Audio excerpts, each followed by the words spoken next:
So hello everyone and welcome to this video. So in this video we will check out the best laptop buying guide for the students. So अगर आप कोई laptop bye करना चाहते हो तो आपकी need के according and आपके बजट के अकॉर्डिंग मार्केट में कौन कौन से लैपटॉप अवेलेबल हैं और उनमें से आपको अपने हिसाब से बेस्ट लैपटॉप किस तरीके से चूज करना है वो सब कुछ मैं आपको इस वीडियो में बताने वाला हूँ। सारी चीज मैं आपको बिल्कुल नोट्स फॉर्मेट में बताऊंगा ताकि आपको सारा काम बिल्कुल ईजी लगे, आपको ऐसा ही लगे जैसे आप अपनी स्कूल की जो कोई कॉलेज की जो असाइनमेंट है उसको कंप्लीट कर रहे हो और आप लैपटॉप जो बाय करने की जो पूरी गाइड है उसको आप बिल्कुल ईजी और सिंपल वर्ड में समझ जाओ। साथ साथ आप ये भी चीज सीख जाओ कि आपके जो लैपटॉप्स होते हैं जो आपको लैपटॉप शो किए जाते हैं उसमें कुछ चीजें ऐसी होती हैं जिनको आपको नीड नहीं होती बट वो आपको दिखाने के लिए, इंप्रेस करने के लिए आपका बजट भी हाई कराते हैं और साथ साथ वो फ्यूचर में वो चीज आपके कहीं भी काम नहीं आने होती है, क्योंकि जो लैपटॉप होता है वो लॉन्ग टर्म यूज के लिए होता है और साथ साथ उसमें आप काफी अपना जो पैसा है वो भी इन्वेस्ट करते हो, तो उसको मतलब कि खरीदने से पहले आपको काफी कुछ जो चीजें हैं वो पता होनी चाहिए। साथ साथ अगर आपने कोई लैपटॉप बाय कर लिया है तो भी ये आप वीडियो देख सकते हो, आप चेकआउट कर लेना कि आपके जो लैपटॉप में है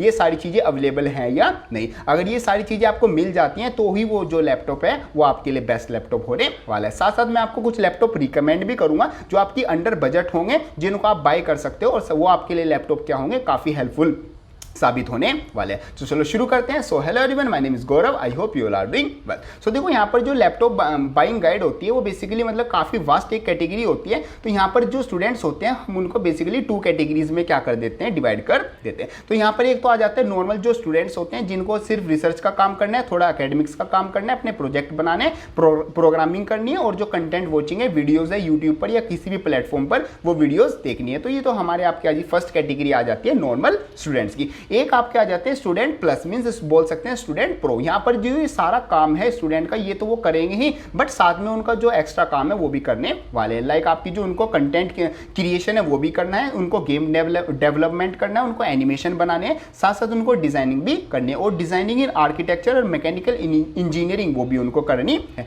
या फिर उनको 3D करनी है, या फिर उनको गेमिंग एंड मशीन लर्निंग। अगर उनको ये सारे काम करने हैं तो आप किस कैटेगरी में आप आ जाते हो, आप एक स्टूडेंट प्रो कैटेगरी में आ जाते हो। दोनों टाइप कैटेगरी के लिए मैं बताऊंगा कि आपके लिए क्या क्या चीजें आपके लिए नीड होगी एक लैपटॉप बाय करने से, मतलब लैपटॉप बाय करते टाइम आप क्या क्या चीज़ों को चेकआउट करोगे। तो पहली जो चीज़ आपकी आ जाती है वो आपका आ जाता है सीपीयू। देखो सीपीयू जो पूरे लैपटॉप या पूरा जो कंप्यूटर होता है उसका सबसे मेन कंपोनेंट होता है, इसी पर आपको सबसे ज़्यादा ध्यान देना है बाय करते टाइम। तो सीपीयू जो भी आप बाय करोगे लैपटॉप का वो सबसे ज़्यादा क्या होना चाहिए, लेटेस्ट होना चाहिए। तो अगर आप कैटेगरी में आ जाते हो स्टूडेंट की तो यहाँ पर आप i3 के साथ जा सकते हो, इंटेल i3, और यहाँ पर आप कोशिश करना कि आप 13th जेन लो। अगर आपका थोड़ा बजट टाइट आपका आता है तो आप 12th जेन तो मिनिमम आप 12th जेन तो जो जनरेशन का जो लैपटॉप है वो लेके चलना। 12th से नीचे के जितने भी आपके लैपटॉप आते हैं, 12th जनरेशन के जितने नीचे के भी आप लैपटॉप आएंगे उनको आप अवॉइड ही करना। आपके अंडर बजट आपको 30 से 40,000 में 12th जनरेशन के i3 आपको काफी लैपटॉप यहाँ पर मिल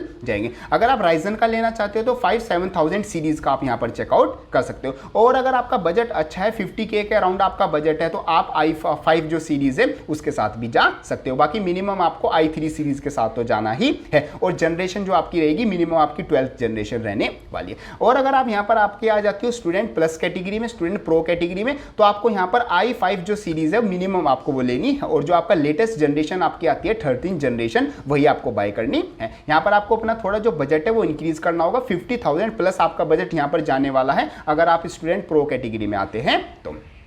अब नेक्स्ट हम बात करते हैं जो भी आपके जो प्रोसेसर्स होते हैं, जो भी आपकी जनरेशंस होती हैं, जो भी आपका सीपीयू होता है उसके सामने जो प्रोसेसर्स है उसके सामने कुछ आपके अल्फाबेट्स लिखे होते हैं, उनका मीनिंग आपका ये होता है। और अब मैं आपको यहाँ पर बता देता हूँ कि आपको ज़्यादा मीनिंग समझने की जरूरत नहीं है, बस आपको ये चीज़ ध्यान रखनी है। अगर आप नॉर्मल स्टूडेंट कैटेगरी में आते हो तो मिनिमम आपको यू, आपके जिन प्रोसेसर के सामने यू लिखा हुआ है वो आपको बाय करना है। और अगर आप बजट थोड़ा सा ठीक आ जाता है तो आप एच वाली कैटेगरी के साथ भी जा सकते हो। और अगर आप आते हो स्टूडेंट प्रो कैटेगरी में तो आपको मिनिमम एच तो लेना ही है। और अगर आपका बजट अच्छा है तो आप HX के साथ भी जा सकते हो। ये आपका आ जाता है आपकी सीपीयू की गाइड कि आपको सीपीयू किस तरीके से चेकआउट करना है कि लैपटॉप में आपको कौन सा सीपीयू आपके लिए बेस्ट रहने वाला है। तो आप अपनी कैटेगरी के हिसाब से चेकआउट कर सकते हो कि आपको बेस्ट अपना लैपटॉप किस तरीके से बाय करना है। नेक्स्ट हम बात करते हैं ग्राफिक कार्ड से रिलेटेड। देखो ग्राफिक्स जो होते हैं वो लैपटॉप में काफी इंपॉर्टेंट होते हैं बट जो बेसिक जो यूज होता है वहां पर ग्राफिक कार्ड का कोई इतना ज्यादा यूज नहीं होता। तो अगर आप एक नॉर्मल स्टूडेंट हो तो आप यहाँ पर ग्राफिक कार्ड की मतलब ग्राफिक आपको अलग से से कुछ यूज़ करने की ज़रूरत नहीं है, मतलब इतना ज़्यादा ध्यान देने की ज़रूरत नहीं है।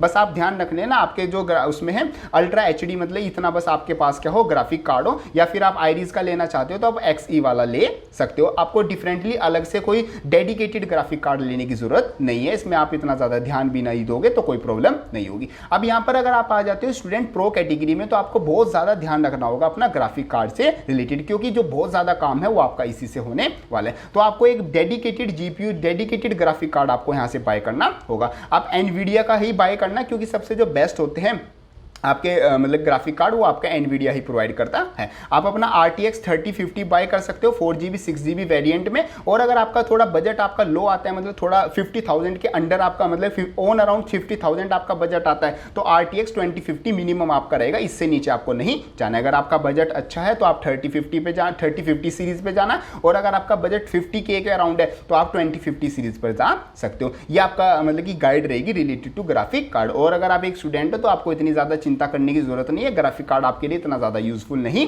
होगा। आगे हम बात करते हैं रैम एंड SSD के से रिलेटेड। देखो अब आप जितने भी आपके लैपटॉप्स और कंप्यूटर आ रहे हैं वहां पर जो मेन जो आपकी मेमोरी होती है वो आपका SSD ही यूज होती है। तो अगर आप एक नॉर्मल स्टूडेंट, तो मिनिमम आपकी जो रैम होनी चाहिए वो आपका 8GB रैम होनी चाहिए। 8GB रैम में आपका ऑलमोस्ट सारा काम हो जाएगा, और साथ साथ आपको मतलब जो एक स्मूथ एक्सपीरियंस है वो भी देखने को मिलेगा। बट आपको यहाँ पर जो ध्यान रखनी है, जो आपकी 8GB रैम है वो एक्सपेंडेबल होनी चाहिए अप टू 16GB, मीन्स उसमें एक्स्ट्रा स्लॉट होना चाहिए, या फिर जो आपकी रैम है वो आप क्या कर सकते हो, आप उसको अपग्रेड कर सकते हो आने वाले टाइम में। अगर आप कुछ एक्स्ट्रा काम करना चाहते हो, उसको उसी लैपटॉप का आप ऑफिस में यूज़ करना चाहते हो, या फिर आप कुछ अलग काम करना चाहते हो, तो आपको यहाँ पर स्पेशली आप जब लैपटॉप बाय करना तो ध्यान रखना जो आपकी 8GB है वो एक्सपेंडेबल होनी चाहिए अप टू 16GB। आप यहाँ पर रैम यूज़ कर सकते हो, DD जो R5 की रैम आती है उसको यूज़ कर सकते हो, वो आपके लिए सबसे बेस्ट होने वाली है, और अंडर बजट आपके लिए सबसे बेस्ट आपको जो एक्सपीरियंस है वो प्रोवाइड करने वाली है। अब यहाँ पर बात करते हैं स्टूडेंट प्रो कैटेगरी के लिए। देखो यहाँ पर आपके जो रैम है वो आपके लिए काफी यूजफुल चीज होगी, क्योंकि आपका जो पूरा वर्क है,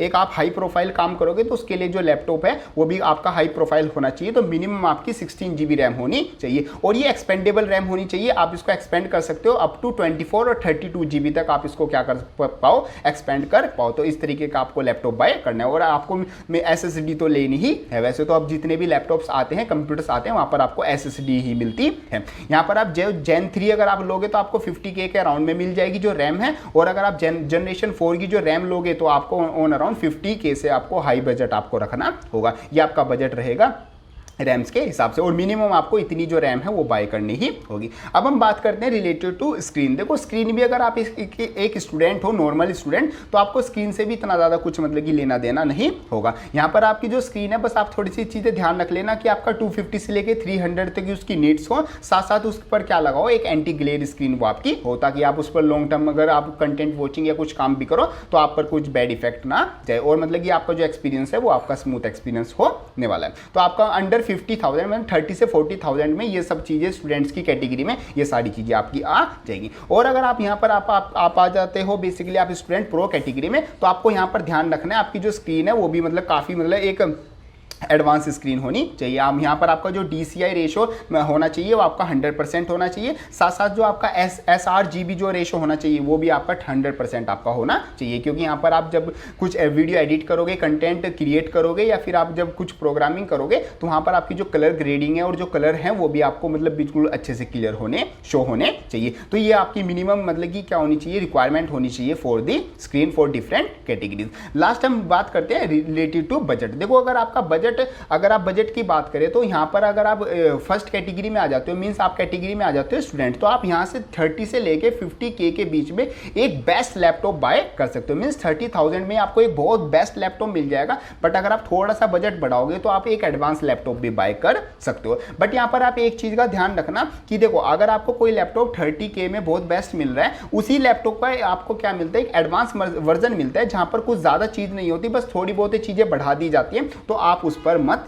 जाना, क्योंकि आपके लिए जो बेसिक जो चीज़ें हैं अगर वो आपको 30K के लैपटॉप में मिल रही है और थोड़ी सी चीज़ें बढ़ा के अगर कोई 35K का अगर कोई लैपटॉप दे रहा है आपको, तो 5,000 मतलब कि लगाने से या 10,000 ऊपर लगाने से कोई फायदा नहीं है। आपका काम अगर 30K में चल रहा है तो आपको 30K का ही लैपटॉप लेना है। बस आप ध्यान रखना जो आपकी रैम है वो एक्सपेंडेबल होनी चाहिए, और जो लैपटॉप है उसमें जो मैंने मिनिमम चीज़ें आपको बताई है वो होनी चाहिए। तो आप अपना मतलब 5 से 10 हज़ार भी यहाँ पर बचा सकते हैं। ऐसे ही आपका आ जाता है रिलेटेड टू आपका स्टूडेंट प्रो कैटेगरी। तो मिनिमम आप अगर आप एक अच्छा लैपटॉप लेने जाओगे मार्केट में तो आपका बजट होना चाहिए 50K से लेके ऑन अराउंड 80K तक, मतलब 50 से लेके 80K तक आपको क्या मिल जाएगा, बहुत अच्छा लैपटॉप आपके नीड के अकॉर्डिंग बहुत अच्छा लैपटॉप आपको मिल जाएगा। और सेम आपके लिए यहाँ पर भी एप्लीकेबल होता है। जैसे अगर कोई लैपटॉप आपका 70K का है तो उसी लैपटॉप का जो एक एडवांस वर्जन आता है जिसमें हम बोल सकते हैं स्प्लिट स्क्रीन होती है या फिर वो पूरा फोल्डेबल होता है, मतलब कुछ एक्स्ट्रा फीचर्स होते हैं जो कि सही बताएं तो आपके वो किसी भी काम के नहीं होते। देखो अगर जो फीचर्स हैं वो डायरेक्टली आपके जीपीयू स्क्रीन और जो आपका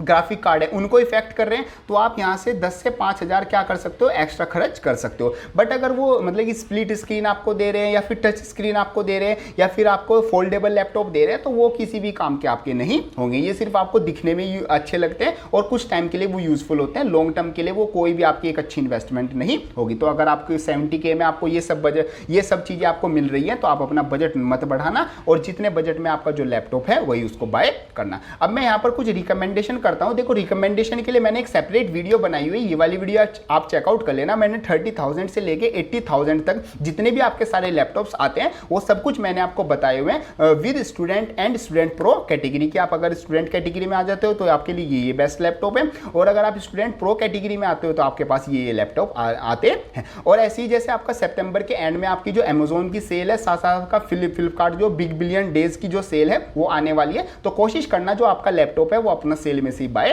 कर लेना, क्योंकि यहाँ पर आपके जो लैपटॉप आते हैं ऑन अराउंड आपके 70K के लैपटॉप हैं वो आपको 50 से 60K के बीच में आपको मिल जाएंगे। वो सब लैपटॉप्स मैंने आपको उस वीडियो में बताए हुए हैं जो कि आपके बजट में आपको बहुत एक अच्छा एक्सपीरियंस भी प्रोवाइड करेंगे, साथ साथ आपको बजट में आपको बहुत अच्छे लैपटॉप भी मिल जाएंगे। सो ये सब कुछ आपका आ जाता है रिलेटेड टू दिस वीडियो। इस वीडियो में हमने चेकआउट किया कि आप किस तरीके से लैपटॉप को बाय कर सकते हो। ध्यान रखना सबसे जो मेन चीज़ है, जो आप बजट अपना स्टार्टिंग में लेके चले थे उसी बजट में आप अपना जो लैपटॉप है वो बाय करना। और ध्यान रखना यहाँ पर मतलब जो सेल्स हैं उनका थोड़ा फायदा उठाना। आपका अगर आपके पास क्रेडिट कार्ड है, कुछ अपने पास ऑफर्स हैं तो उनको भी लगा लेना। जितना भी आप फायदा उठा सकते हो अपना जो बजट है उसमें मतलब कि जितना भी आप बेनिफिट ले सकते हो वो आप जरूर ले लेना।